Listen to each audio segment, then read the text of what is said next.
Hello दोस्तों, stock insight में आपका स्वागत है एक और इन्फॉर्मेटिव वीडियो में। दोस्तों, आज एक ऐसा स्टॉक आपके लिए लेके आए हूँ जो मात्र 3 रुपए का है और ये हमें 200 तक का टारगेट दे सकता है या नहीं, इसी पे हम लोग आज चर्चा करेंगे। साथ ही साथ ये कंपनी है जिसका नाम है विकास इकोटेक लिमिटेड। तो ये कंपनी का जो फाइनेंशियल हेल्थ है वो कैसा है, कंपनी का फंडामेंटल कितना स्ट्रांग है, कंपनी के जो बिजनेसेस हैं उससे उसको रेवेन्यू जनरेट हो रहा है एंड रेवेन्यू में उनको क्या प्रॉफिट हो रहा है, क्या लॉस हो रहा है, इसमें हम लोग पूरा डिटेल्स इसमें देखेंगे। तो दोस्तों, विकास इकोटेक लिमिटेड के बारे में इस वीडियो में आपको पूरी जानकारी मिल जाएगी, जिससे आपका कोई भी क्वेश्चन हो वो इसमें सॉल्व हो जाएगा। तो वीडियो को अंत तक ज़रूर देखिएगा। एंड चलिए दोस्तों, वीडियो को स्टार्ट करते हैं। एंड अगर आप चैनल पे नए हैं तो प्लीज़ स्टॉक इनसाइट चैनल को सब्सक्राइब कर दीजिएगा, ताकि ऐसे ही इन्फॉर्मेटिव वीडियो आपको लगातार मिलती रहे। तो दोस्तों, जैसा कि हम लोग जानते हैं, विकास इकोटेक 1984 में इस्टेब्लिश हुई थी और कंपनी जो वर्क करती है, बिजनेस है उसका जो मेन बिजनेस है वो है स्पेशलिटी केमिकल्स का। साथ ही साथ कंपनी के अदर बिजनेसेस भी हैं, जिसमें agriculture, infrastructure, packaging, organic and inorganic chemicals, electrical, FMCG, foodware, pharmaceuticals, automotive, medical devices and components and other consumer goods. तो यहाँ पे कंपनी का जो बिज़नेस है काफ़ी डाइवर्सिफाइड है। एंड कंपनी का जो मेन बिजनेस है दोस्तों वो है स्पेशलिटी केमिकल्स का, जिसका ग्रोथ हम अभी देख ही रहे हैं। बाकी स्टॉक्स जैसे हम लोग हाई ग्रोथ के स्टॉक्स देखते हैं, तो स्पेशलिटी केमिकल्स का अभी जो आने वाला समय है इंडिया के लिए काफ़ी अच्छा होने वाला है एंड अभी चल ही रहा है। तो दोस्तों, इस स्टॉक में भी क्या ये ग्रोथ बन सकता है भविष्य में कि मात्र 303 रुपये का स्टॉक हमें 200 तक का टारगेट दे सकता है? तो इस पर हम लोग पूरा एक डिटेल्स इसमें निकालेंगे। तो दोस्तों, यहाँ पे जैसे देखेंगे एक दिन के चार्ट में, एक दिन में हमें कोई भी रिटर्न इस स्टॉक से नहीं मिला है। आज में जैसे देखेंगे, आज 30 सितंबर है। एंड यहाँ पे जैसे एक महीने का देखते हैं तो 1 मंथ में हमें -15% का रिटर्न मिला है, मतलब कि ये निगेटिव में है। एंड जैसे यहाँ पे देखेंगे 6 मंथ का दोस्तों, तो 6 मंथ में स्टॉक ने -42% का रिटर्न दिया है, ये भी निगेटिव में है। यहाँ पे देखते हैं एक साल का, एक साल में 67% का रिटर्न दिया है, जो कि अच्छी बात है। एंड जैसे देखेंगे मैक्सिमम में, तो ऑल टाइम में इसने -28% का रिटर्न दिया है। जैसे ओवरऑल अगर देखते हैं दोस्तों, अगर आप इसमें स्टार्टिंग से इन्वेस्टेड रहते तो अभी आपको मात्र उसमें 28% का लॉस हो चुका होता। अब यहाँ पे देखेंगे दोस्तों, इसमें जो ग्राफ है, ग्राफ उतना स्ट्रांग नहीं है। एंड जैसा कि अब इसका क्वार्टर हम लोग देख लेते हैं, क्वार्टर में क्या रिजल्ट आ रहा है विकास इकोटेक लिमिटेड का। तो यहाँ पे जैसे देखेंगे कंपनी का सेल जो है, तो स्टार्टिंग हम लोग 2020 से स्टार्ट करते हैं दोस्तों। 2020 में कंपनी का जो सेल था वो 28 करोड़ का सेल था दिसंबर वाले क्वार्टर में। एंड 2021 के दिसंबर में देखेंगे तो 75 करोड़ का सेल था। एंड अभी जैसे देखेंगे जून 2022 में तो 88 करोड़ का सेल है। मतलब कि इनका जो सेल है वो लगातार बढ़ते जा रहा है, थोड़ा थोड़ा इसका सेल जो है वो इंक्रीज़ होते जा रहा है। अब बात करते हैं ऑपरेटिंग मार्जिन की। तो ऑपरेटिंग मार्जिन था दोस्तों 2020 के दिसंबर में देखेंगे तो 4% का ऑपरेटिंग मार्जिन था। एंड 2021 के दिसंबर में देखेंगे 11% का मार्जिन था। एंड अभी जैसे जून में देखेंगे 2022 में तो 5% का मार्जिन है। तो मार्जिन इसका ओवरऑल ऊपर नीचे हो रहा है, जो कि उतना स्ट्रांग नहीं है। हालांकि ये जैसे देखेंगे पेनी स्टॉक है दोस्तों, तो इनका जो ऑपरेटिंग मार्जिन है वो पेनी स्टॉक के हिसाब से ठीक ठाक है। ऑपरेटिंग प्रॉफिट देखेंगे यहाँ पे, तो 2020 का जो ऑपरेटिंग प्रॉफिट था दिसंबर का 1 करोड़ 35 लाख का था। 2021 का देखेंगे तो 5 करोड़ 79 लाख है। एंड जून 2022 का देखेंगे तो 4 करोड़ 62 लाख है। तो ऑपरेटिंग प्रॉफिट इसमें ओवरऑल एवरेज ही है, इसमें कोई हाई ग्रोथ नहीं हुआ है। अब दोस्तों यहाँ पे देखेंगे नेट प्रॉफिट को, तो 2021 का हम लोग देखेंगे पहले, सॉरी 2020 देख लेते हैं। तो 2020 के दिसंबर में यहाँ पे माइनस, यहाँ पे देखते हैं 0.02। और यहाँ पे जैसे देखेंगे दिसंबर 2021 में तो यहाँ पे 3 करोड़ का नेट प्रॉफिट है, 3 करोड़ 43 लाख का। उसके बाद जैसे जून में देखेंगे 2022 में तो 1 करोड़ 46 लाख का इसमें नेट प्रॉफिट है। तो दोस्तों, नेट प्रॉफिट में इसमें कमी आई है। जैसे यहाँ पे देखेंगे 2021 से 2022 का जो डिफरेंस है उसमें लगभग 50% की नेट प्रॉफिट में कमी आई है। लेकिन जैसा कि हम लोग समझते हैं कि मार्केट 2021 से काफ़ी डाउन है, तो ये भी एक इसका फैक्टर हो सकता है।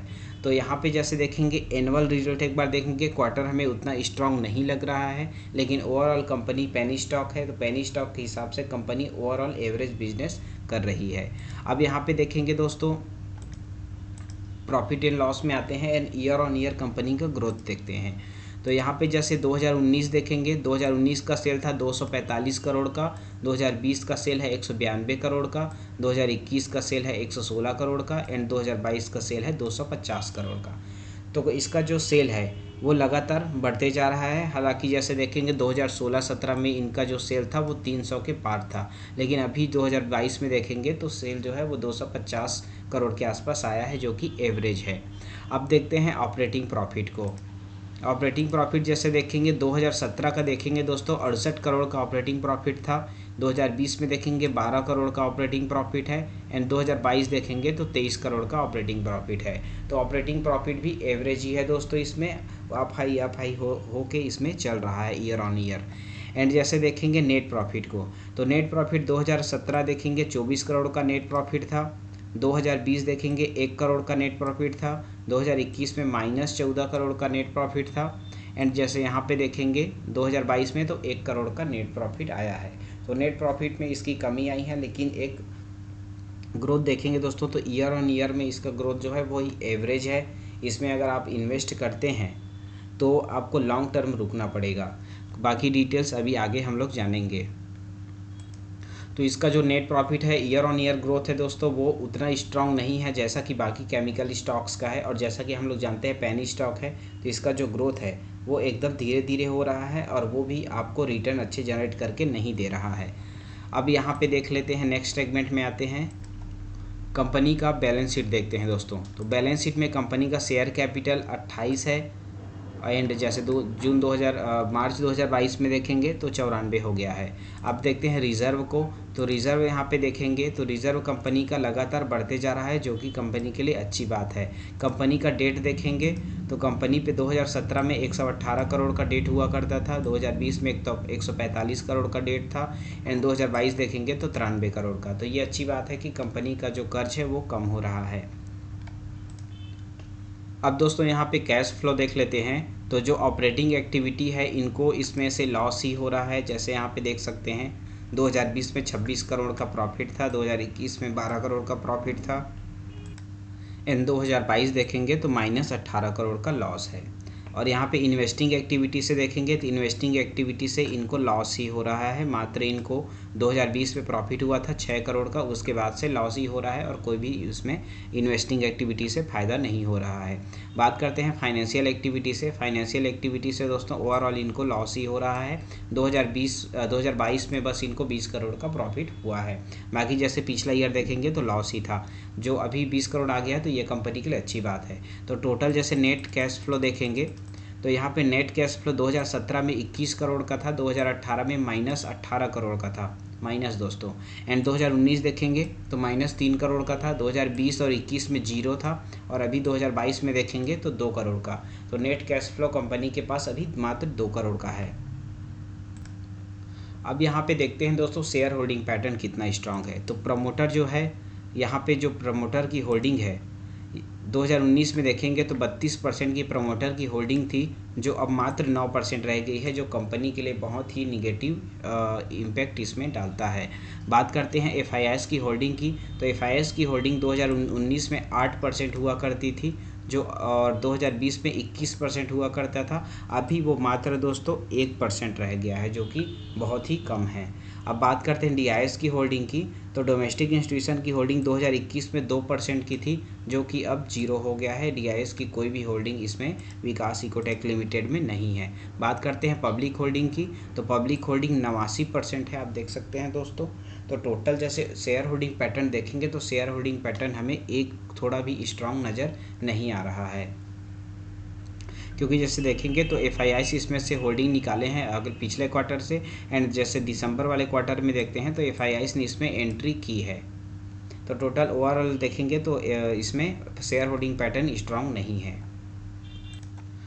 अब दोस्तों यहाँ पे टोटल ओवरऑल रेशियो हम लोग देख लेते हैं, उसके बाद हम लोग डिसीजन निकालेंगे कंपनी में निगेटिव पॉइंट क्या है, प्लस पॉइंट क्या है, क्या हमें इसमें इन्वेस्टमेंट करना चाहिए। तो यहाँ पे जैसे देखेंगे कंपनी का जो मार्केट कैप है वो है 290 करोड़ का, एंड कंपनी का जो डेट है दोस्तों, तो डेट यहाँ पे देखते हैं, कंपनी पे डेट है 92 करोड़ का।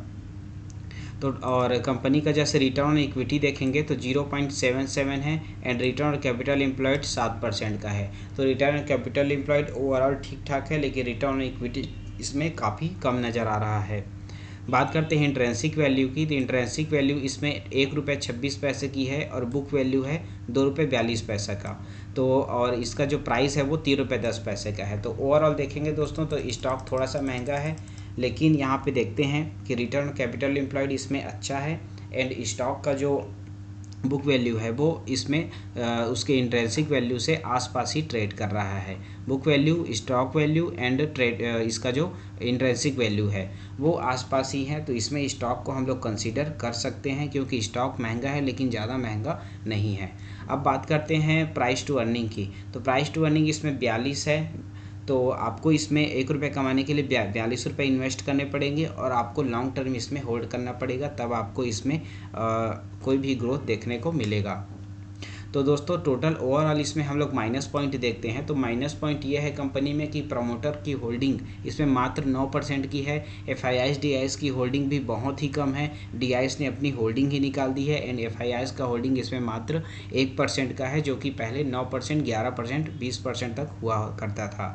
एंड जैसे ओवरऑल ग्रोथ देखेंगे तो कंपनी में ग्रोथ पिछले पाँच ईयर में जैसे देखेंगे तो इसमें -47% का है प्रॉफिट आया है। तो यहाँ पे दोस्तों अगर आप इसमें इन्वेस्ट करते हैं तो आपको लॉन्ग टर्म कंपनी में विश्वास करके आपको लॉन्ग टर्म इसमें बने रहना पड़ेगा। साथ ही साथ अगर मेरी सलाह माने तो आपको इसमें अगर आप इन्वेस्ट करते ही हैं तो आपको अपना मामूली सा इसमें अमाउंट सिर्फ लर्निंग के लिए इन्वेस्ट करना चाहिए, आपको इसमें अर्निंग से बचना चाहिए। अगर आप कोई पेनी स्टॉक ढूंढ रहे हैं तो पहले मेरी सलाह रहेगी पेनी स्टॉक से दूर ही रहें। साथ ही साथ अगर आप स्पेशलिटी केमिकल फील्ड को देखते हैं, उसके ग्रोथ को देखते हैं और पेनी स्टॉक में इन्वेस्ट करना चाहते हैं तो विकास इकोटेक आपके लिए अच्छा हो सकता है। लेकिन अगर आपको इसमें इन्वेस्ट करना है तो आपका जो ऐसा ही अमाउंट इन्वेस्ट करें जिससे आपको लॉस भी हो जाए तो आपको कोई फ़र्क ना पड़े। एंड अगर आप किसी भी स्टॉक में इन्वेस्ट करते हैं तो आपको उसमें पूरा डिटेल्स आपको लेना ज़रूरी है। साथ ही साथ अपने फाइनेंशियल एडवाइज़र जो होते हैं उनकी सलाह लेना ज़रूरी है। तो दोस्तों ये था विकास इकोटेक के बारे में पूरा डिटेल।